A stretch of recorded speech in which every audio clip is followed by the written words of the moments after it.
Hello दोस्तों, मेरे YouTube channel A1 maths by Anil sir में आपका स्वागत है। जैसा कि मैंने कल तक 8 क्लास कर लिए, आज 9वां क्लास है। कुछ क्वेश्चन मैंने कल लिखा था जो कि किसी कारणवश पूरा नहीं हो पाया, तो आज आज आपके सामने मैं इसको सोल्व करके आपको बताऊंगा कि कैसे सोल्व करना है, कैसे क्वेश्चन को समझना है जिससे आपको बनाने में परेशानियां ना हो। तो हम लोग नीचे की तरफ से चलेंगे। 20 नंबर क्वेश्चन कहता था कि 12 सेंटीमीटर त्रिज्या के एक वृत्त की एक जीवा वृत्त के केंद्र पर 120 डिग्री का कोण बनाती है, तो संगत वृत्तखंड का क्षेत्रफल निकाले। कर 12 सेंटीमीटर त्रिज्या वाले यानी वृत्त के जो है त्रिज्या दे रही है वह 12 सेंटीमीटर है। तो हम क्वेश्चन नंबर लिख देते हैं। 20 नंबर क्वेश्चन को हम लोग सोल्व कर रहे हैं। जब हम लोग सोल्व करते हैं तो जो प्रश्न में जो भी मुख्य बातें होती है, मेन जो बातें होती हैं, उनको हम लोग क्वेश्चन से निकाल लेते हैं, छांट लेते हैं। तो कह रहा है कि वृत्त की जो त्रिज्या है वह 12 सेंटीमीटर है। तो ये बातों को हम लोग लिख लेंगे कि वृत्त की जो त्रिज्या है, वृत्त की त्रिज्या बराबर 12 सेंटीमीटर। उसके बाद आगे हम लोग पढ़ेंगे। तो एक जीवा वृत्त के केंद्र पर 120 डिग्री का कोण बनाती है। अगर आप फिगर समझना चाहें तो फिगर इसका इस प्रकार होगा कि मान लीजिए कि ये वृत्त है और ये केंद्र है। ये जो निर्माण हुआ आप समझ पा रहे होंगे कि त्रिज्यखंड है, और ये जो है ये जीवा हुआ। ये जीवा द्वारा केंद्र पर 120 डिग्री का कोण बनाया जा रहा है। इस जीवा द्वारा भी आप बोल सकते हैं, इस चाप द्वारा भी बोल सकते हैं, और यह वृत्तखंड द्वारा भी आप बोल सकते हैं 120 डिग्री केंद्र पर कोण बनाया जा रहा है। तो हम लोग जान लिया कि कोण जो है यानी थीटा 120 डिग्री है। अब आगे हम लोग पढ़ते हैं संगत वृत्तखंड का क्षेत्रफल निकालना है, यानी आपको इसका क्षेत्रफल निकालना है। और संगत वृत्तखंड का जब क्षेत्रफल निकालना है तो वृत्तखंड के क्षेत्रफल का ऐसा कोई फॉर्मूला नहीं होता है, लेकिन हम लोग त्रिज्यखंड के क्षेत्रफल में से समद्विबाहु त्रिभुज के क्षेत्रफल को घटा के निकालते हैं। तो मैंने क्या कहा आपको कि जब संगत वृत्तखंड का क्षेत्रफल निकालना हो, संगत वृत्तखंड का क्षेत्रफल निकालना हो, तो त्रिज्यखंड के क्षेत्रफल में से त्रिज्यखंड का क्षेत्रफल माइनस समद्विबाहु त्रिभुज का क्षेत्रफल, समद्विबाहु त्रिभुज का क्षेत्रफल।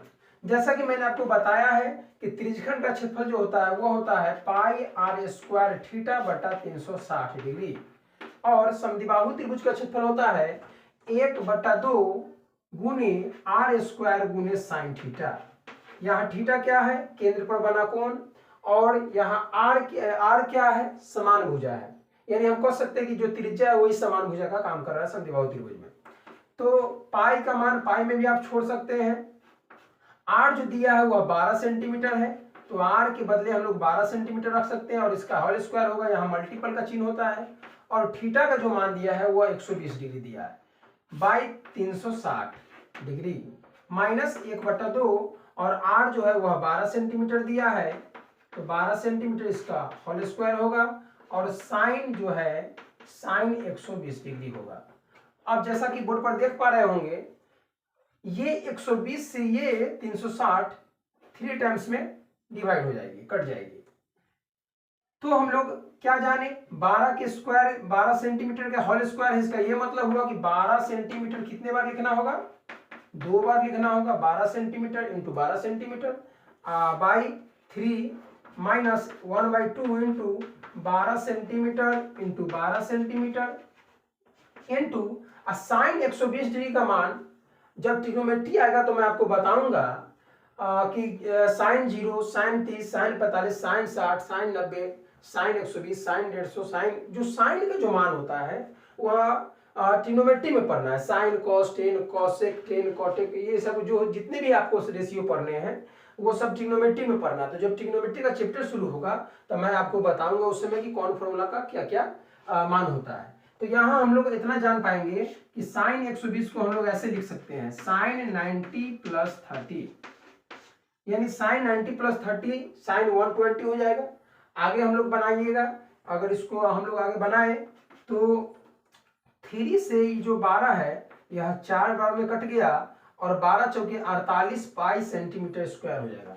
तो 48 पाई सेंटीमीटर स्क्वायर, और ये 2 से जो है ये 12 6 मरतबा में कटेगा तो 12 छक 72 हो जाएगा। आप देख पा रहे होंगे कि 12 छक 72 सेंटीमीटर स्क्वायर हो जाएगा।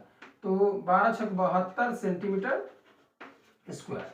तो साइन इसका मान, तो साइन 90 प्लस 30 जो होता है वह कॉस 30 के बराबर होता है। यह फॉर्मूला हम लोग को पढ़ेंगे हम लोग जब ट्रिग्नोमेट्री आएगा तो साइन कॉस 30 के बराबर होगा। साइन 90 प्लस 30 जो होता है वह कॉस 30 के बराबर होता है, और कॉस 30 का मान हम लोग पहले से ही जानते हैं। तो हो गया 48 पाई centimetre square minus 72 centimetre square into cos 30 का मान होता है √3/2। अब आगे इसको हम लोग बढ़ाएंगे तो 48 और पाई का मान 3.14 सेंटीमीटर स्क्वायर भी आप रख सकते हैं, या 22/7 भी आप रख सकते थे।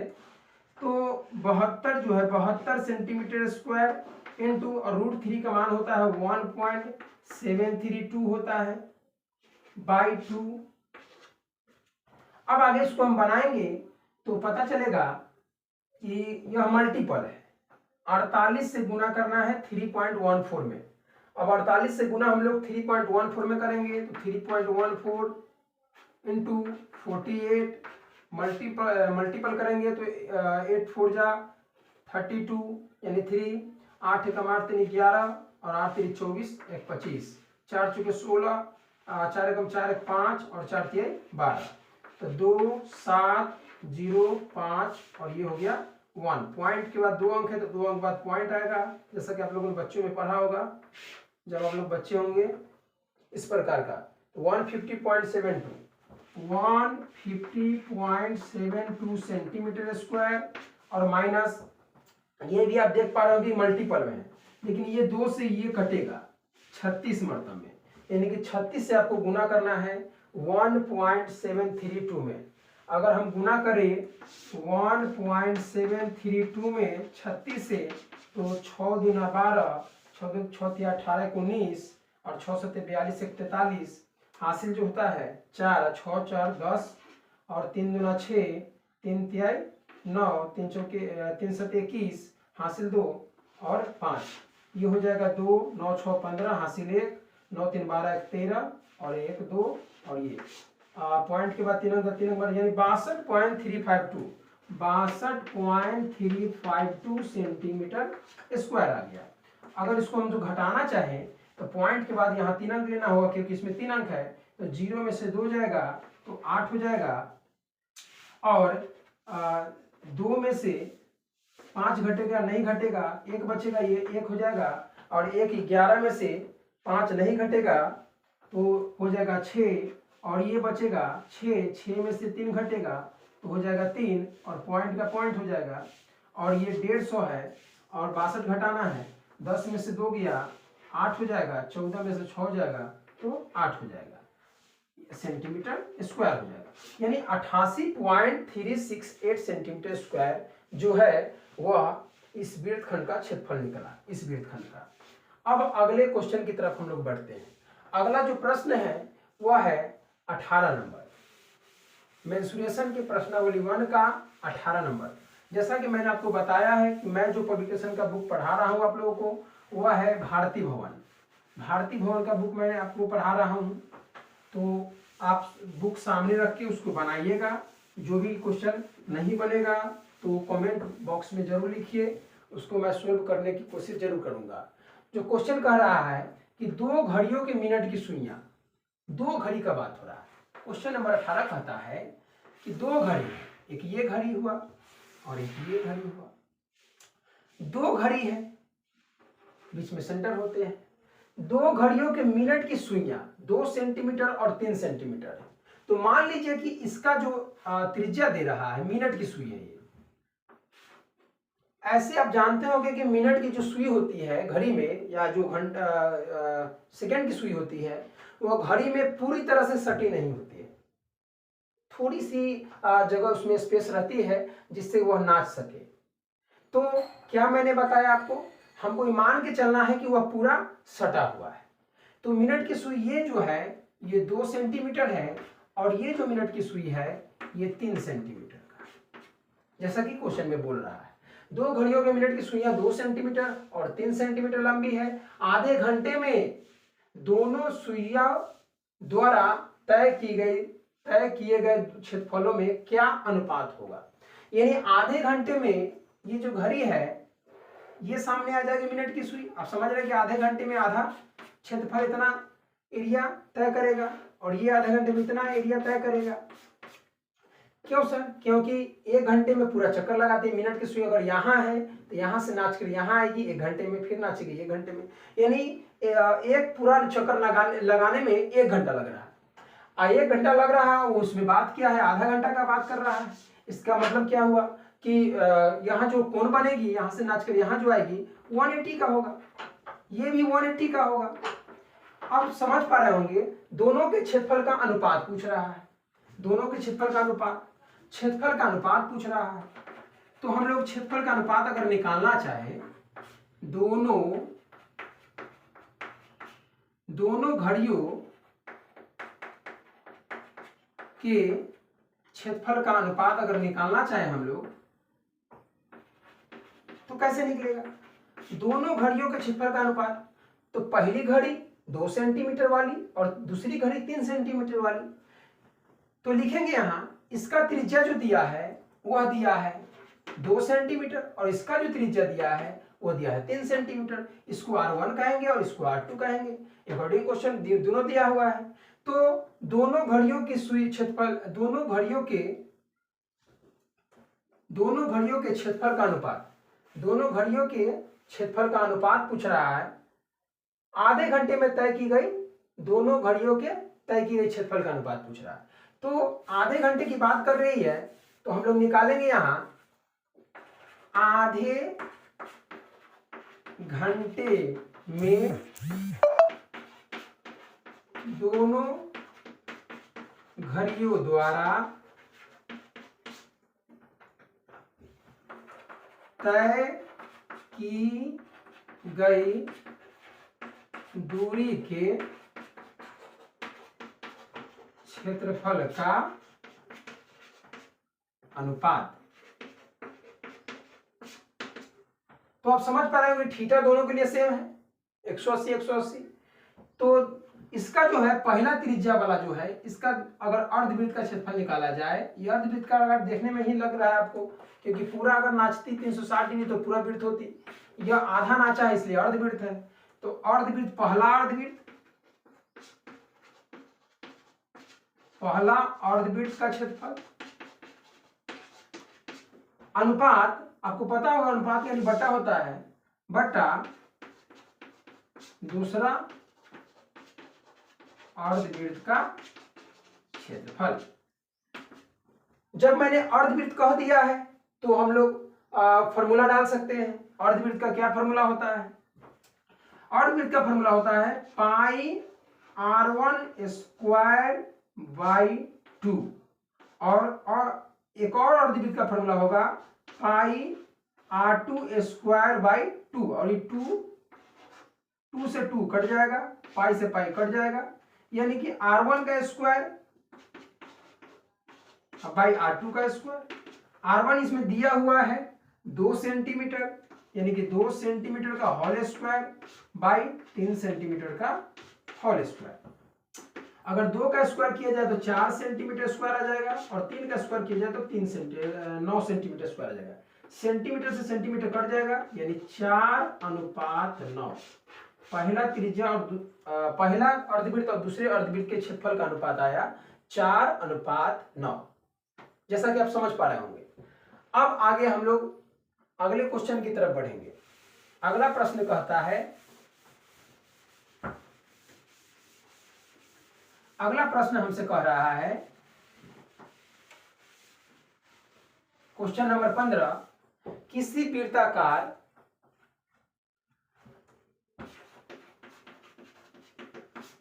किसी वृत्ताकार समान चौड़ाई वाले रास्ते का बाहरी घेरा 20 पाई मीटर तथा भीतरी घेरा 18 पाई मीटर है, रास्ते की चौड़ाई बताइए।